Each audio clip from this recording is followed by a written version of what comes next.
രമ, ഇപ്പോൾ S F ഐയുടെ ബുദ്ധിമുട്ടാവും. പ്രവർത്തകരാണ് പ്രതി ചേർക്കപ്പെട്ടിരിക്കുന്നത്. ഇപ്പോൾ 18 എണ്ണം. ഇന്ന് ഗവർണർ ഇപ്പോൾ വി സിയെ അടക്കം സസ്പെൻഡ് ചെയ്തുകൊണ്ടുള്ള നടപടികളിലേക്ക് പോയി. അപ്പോഴും ഡീനും വി സിയും നടപടിയെടുക്കാൻ പോവുകയായിരുന്നു. ആ ഘട്ടത്തിലാണ് സസ്പെൻഡ് ചെയ്യുന്ന നടപടിയിലേക്ക് ഗവർണർ പോയത് എന്നുള്ള വിഷമമാണ് ഇന്ന് മന്ത്രി ചിഞ്ചുറാണി പ്രകടിപ്പിച്ചത്. ഡീൻ ഏത് രൂപത്തിൽ ഇവർക്കൊപ്പം പ്രവർത്തിച്ചു എന്നതിന്റെ തെളിവുകൾ കുട്ടിയുടെ പിതാവ്, സിദ്ധാർത്ഥന്റെ പിതാവ് പല ഘട്ടങ്ങളിലായി പറഞ്ഞിട്ടുണ്ട്. ഡീനെതിരെ നടപടി വേണം, ഡീനെ അവിടെ നിന്ന് പുറത്താക്കണം എന്ന ആവശ്യമടക്കം ആ പിതാവ് മുന്നോട്ട് വയ്ക്കുന്നു. ഡീൻ നടപടിയെടുക്കാൻ മുന്നോട്ട് പോയി എന്ന രൂപത്തിലാണ് ഇന്നും പ്രതികരിച്ചിരിക്കുന്നത് മന്ത്രി ചിഞ്ചുറാണി. സർക്കാർ ഇക്കാര്യത്തിൽ തുറന്ന മനസ്സോടെ പ്രവർത്തിക്കുന്നു എന്ന് തോന്നുന്നുണ്ടോ കെ രമ?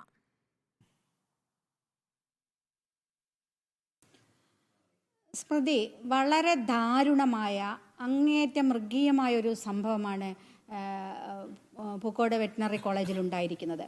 സിദ്ധാർത്ഥ എന്ന ഒരു കുട്ടിക്ക് ഇത്രയും മൃഗീയമായ ഒരു ആക്രമണം ഉണ്ടായിട്ട് വളഞ്ഞിട്ട് SFIക്കാർ കൂട്ടം കൂടി നിന്ന് ആ കുട്ടിയെ കൊല്ലുകയാണ് ചെയ്തത്. 3 ദിവസം മൃതപ്രായനാക്കിയിട്ട് ഭക്ഷണം പോലും കൊടുക്കാതെ അതിക്രൂരമായ കൊലപാതകമാണ് നമുക്കവിടെ കാണാൻ സാധിച്ചത്.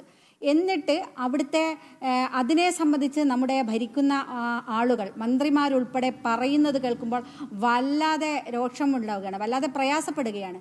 കാരണം ഡീനിനെ മാത്രമല്ല, അവിടുത്തെ എല്ലാ ഇതിന് കൂട്ടുനിന്ന മുഴുവൻ അധ്യാപകർക്കെതിരെയും കർശനമായ നടപടി ഉണ്ടാകണം. അവരെ ആ സ്ഥാപനത്തിൽ നിന്ന് അവരുടെ സർവീസിൽ നിന്ന് തന്നെ ഒഴിവാക്കപ്പെടണം. ഇത്തരം സംഭവങ്ങൾ 3 ദിവസമായിട്ടൊരു സംഭവം നടന്നിട്ട് അത് ശ്രദ്ധയിൽപ്പെട്ടിട്ടും അത് തടയാനോ അതിനനുസരിച്ചുള്ള ഒരു നടപടിയും എടുക്കാനോ തയ്യാറായിട്ടില്ല എന്നുള്ള വളരെ ദാരുണമായ ഒരു പ്രശ്നം, വളരെ അങ്ങേയറ്റം വേദനിപ്പിക്കുന്നൊരു പ്രശ്നം. നേരത്തെ SFIയുടെ നേതാവ് സംസാരിക്കുന്നത് ഞാൻ കേട്ടു. ഞങ്ങളാ കുട്ടികളെ തള്ളിപ്പറഞ്ഞല്ലോ, ഞങ്ങളതിനെ ഉത്തരവാദികളല്ലോ.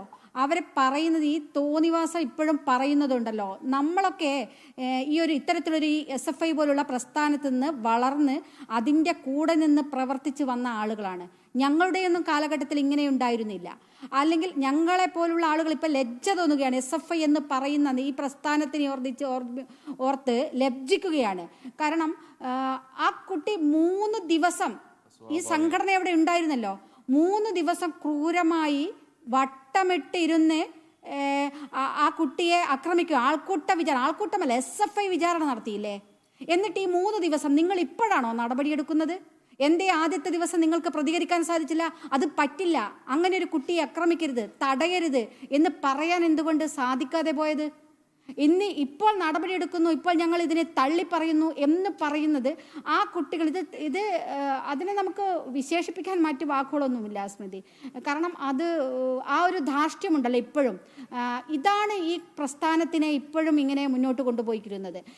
പല അനുഭവങ്ങളും നമുക്കുണ്ട്. പല ക്യാമ്പസുകളും SFIക്ക് ആധിപത്യമുള്ള ക്യാമ്പസുകളിൽ, അല്ലെങ്കിൽ ഒരു സംഘടന, ഏകപക്ഷീയമായ ഒരു സംഘടന മാത്രം പ്രവർത്തിക്കുന്ന കോളേജുകളിലുള്ള ഒരു സ്ഥിതിയാണിത്. അവിടെ പ്രതിപക്ഷമില്ലാത്ത സംഘടനയുണ്ടാകുമ്പോൾ മറ്റു വിദ്യാർത്ഥികൾക്ക് അഭിപ്രായം പറയാനോ ഏതെങ്കിലും തരത്തിൽ ഇതിനെ വിയോജിക്കാനോ സാധിക്കാത്ത അവസ്ഥയുണ്ടാകുന്നു. അതാണല്ലോ നമ്മൾ ഇവിടെയും കാണാൻ സാധിച്ചത്. സിദ്ധാർത്ഥ് എന്ന കുട്ടിയെ അവൻ്റെ വസ്ത്രം പോലും ഉരിഞ്ഞുകൊണ്ട് അവനെ വലിയ തോതിലുള്ള ബെൽറ്റ് ഉൾപ്പെടെ ഉപയോഗിച്ചുകൊണ്ട് അടിക്കുന്നു. അവരുടെ പോസ്റ്റ്മോർട്ടം റിപ്പോർട്ട് വായിച്ചാൽ നമുക്കറിയാലോ, ക്രൂരമായ പീഡനം ഏറ്റു എന്നുള്ളത് പോസ്റ്റ്മോർട്ടം റിപ്പോർട്ട് പറയുന്നു. സ്റ്റൊമക്ക് എംപ്റ്റി ആയിരുന്നു എന്ന് വളരെ കൃത്യമായി പോസ്റ്റ്മോർട്ടം റിപ്പോർട്ടിൽ പറയുന്നു. അപ്പൊ ഇത്രയും ദിവസം ഈ കുട്ടികളുടെ നടുവിൽ നിന്നിട്ട് ഈ ഒരു കുട്ടിയെ ഈ തരത്തിൽ ഉപദ്രവിക്കുമ്പോൾ അരുത് എന്ന് പറയുന്ന ഒരൊറ്റ SFIക്കാരന് ഒരു നാവ് പൊന്തിയില്ലല്ലോ. ഇവരെ പിന്നെ എന്തിനാണ് SFI? ഇവരെങ്ങനെയാണ് സ്വാതന്ത്ര്യം, ജനാധിപത്യം, സോഷ്യലിസം ഒക്കെ പ്രസംഗിക്കുന്നത്? ഒരു കുട്ടിക്ക് അത് പറ്റില്ല.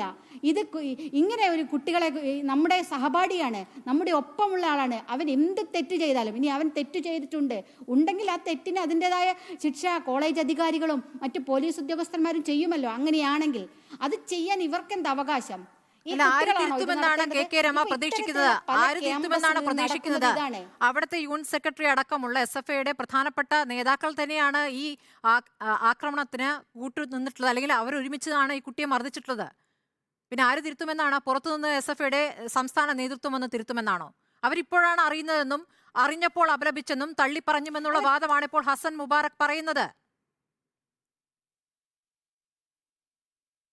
അതെ ഞാൻ പറഞ്ഞ അല്ല സ്മൃതി, ഞാൻ പറയുന്ന 3 ദിവസം ഇത് കഴിഞ്ഞിട്ട് ആ കുട്ടികൾക്ക് അതിന് സാധിച്ചില്ല. അവർ തിരുത്തുമെന്നുള്ള പ്രതീക്ഷയൊന്നുമില്ല. അതാണല്ലോ പറയുന്നത്, കുട്ടികൾക്ക് അതിന് സാധിച്ചില്ല. ഇതാണ് SFI. പല ക്യാമ്പസുകളിലും ഇവർ മാത്രമുള്ള ക്യാമ്പസുകൾ ഇടിമുറികളുണ്ട് എന്നുള്ളത് നമ്മൾ കേട്ടുകൊണ്ടിരുന്നതാണ്. ജിഷ്ണു പ്രണോയ് എന്ന് പറയുന്ന ഒരു കുട്ടി 2017 പാമ്പാടി നെഹ്റു കോളേജിൽ വെച്ച് ഇതേപോലെ ആ കുട്ടി ആത്മഹത്യ ചെയ്ത സംഭവം നമ്മുടെ മുന്നിലുണ്ട്. അവിടെയും ഇടിമുറി ഉണ്ടായിരുന്നു. അവിടെ എന്താണ് ഇവർ ചെയ്തത്? നമ്മുടെ അമൽജ്യോതി കോളേജിലെ ശ്രദ്ധ എന്ന പെൺകുട്ടി, അവിടെയും ആ കുട്ടി മാനസികമായിട്ട് വലിയ തോതിൽ ഇത്തരം പ്രൊഫഷണൽ സ്ഥാപനങ്ങളിൽ കുട്ടികൾ വലിയ തോതിലുള്ള മാനസികമായ എന്തു പറയാമെന്നുള്ള അവസ്ഥയുണ്ടാകരുത്. ജിഷ്ണു പ്രാണോയുമായി ബന്ധപ്പെട്ടുള്ള വിഷയത്തെക്കുറിച്ച് അറിയാത്ത KK രമ എന്താണ് ഇവിടെ വന്നുകൊണ്ട് പറഞ്ഞുകൊണ്ടിരിക്കുന്നത്? എന്താണ് ജിഷ്ണു പ്രാണോയ് വിഷയം? ജിഷ്ണു പ്രാണോയ് വിഷയത്തെ കുറിച്ച് പറയുമ്പോൾ ഒരു ആധികാരികത വേണ്ടേ? ഇപ്പൊ ഹസന്റെ സമയമാണോ എന്റെ സമയമാണോ? നിങ്ങൾക്കറിയുമോ? ഹസൻ ആധികാരികമായിട്ട് കുറച്ച് കഴിഞ്ഞിട്ട് പറയൂ.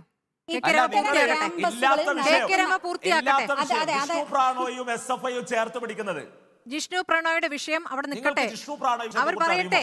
KK രമ പറയട്ടെ, അത് കഴിഞ്ഞിട്ട് പറഞ്ഞു. എന്താണ് അല്ല അവിടെ നിൽക്കട്ടെ എന്ന് പറഞ്ഞാൽ എന്ത് തോന്നിവാസം? ഹസൻ മുബാറക് അവിടെ നിന്ന് സ്മൃതി, ഇതാണ് ഇതിന്റെ ഏറ്റവും വലിയ പ്രശ്നം. ഈ കുട്ടികൾക്ക് സഹിഷ്ണുതയില്ല എന്ന് പറയുമ്പോൾ, തെറ്റെന്താണ് എന്ന് പറയുമ്പോൾ അത് കേൾക്കാൻ, അത് ശ്രവിക്കാൻ, അത് തിരുത്താനുള്ള മനസ്സാണ് ഉണ്ടാകുന്നത്. അതില്ലാത്ത ഇവരൊക്കെ എന്ത് നേതാക്കന്മാരാണ്? ഇവരുടെ മാതൃസംഘടനയിലുള്ള ആളുകൾ പറയുന്നത് കേട്ട് അതിനനുസരിച്ച് പ്രവർത്തിക്കുന്ന വിദ്യാർത്ഥികളാണല്ലോ. അപ്പോൾ സ്വാഭാവികമായിട്ടും അതിനനുസരിച്ചാണല്ലോ ഉണ്ടാവുന്നത്. അത്തരം ക്യാമ്പസുകൾ വളരെ ശക്തമായി, നിങ്ങളറിയില്ല, ഞങ്ങൾക്ക് ഇതൊക്കെ അറിയാം. അതൊക്കെ അറിഞ്ഞുകൊണ്ട് തന്നെ, വളരെ വ്യക്തമായി അറിഞ്ഞുകൊണ്ട് തന്നെയാണ് സംസാരിക്കുന്നത്. അതുകൊണ്ട് അതിനെപ്പറ്റിയൊന്നും ഇങ്ങോട്ട് പറയാൻ വരണ്ട. പ്രവർത്തകർ ഈ ക്രിമിനൽ പ്രവർത്തനത്തിന് കൂട്ടുനിന്ന, അല്ലെങ്കിൽ ഈ ക്രിമിനൽ പ്രവർത്തനം നടത്തിയ SFI പ്രവർത്തകരെ കുട്ടികളെന്ന് പറയുമ്പോൾ എല്ലാവരും കുട്ടികളല്ല. ഇതിലെ പ്രധാന പ്രതി അവിടുത്തെ ഒരു CPM പ്രാദേശിക നേതാവിന്റെ മകനാണ്. അയാൾക്ക് 31 വയസ്സുണ്ട്. അവിടുത്തെ ഗവേഷണ വിദ്യാർത്ഥിയാണ്, 31 വയസ്സുകാരനാണ്.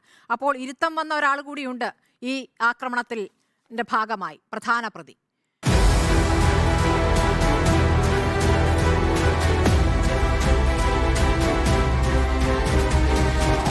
ഡിബേറ്റ് വിത്ത് സ്മൃതി പരുത്തിക്കാട്.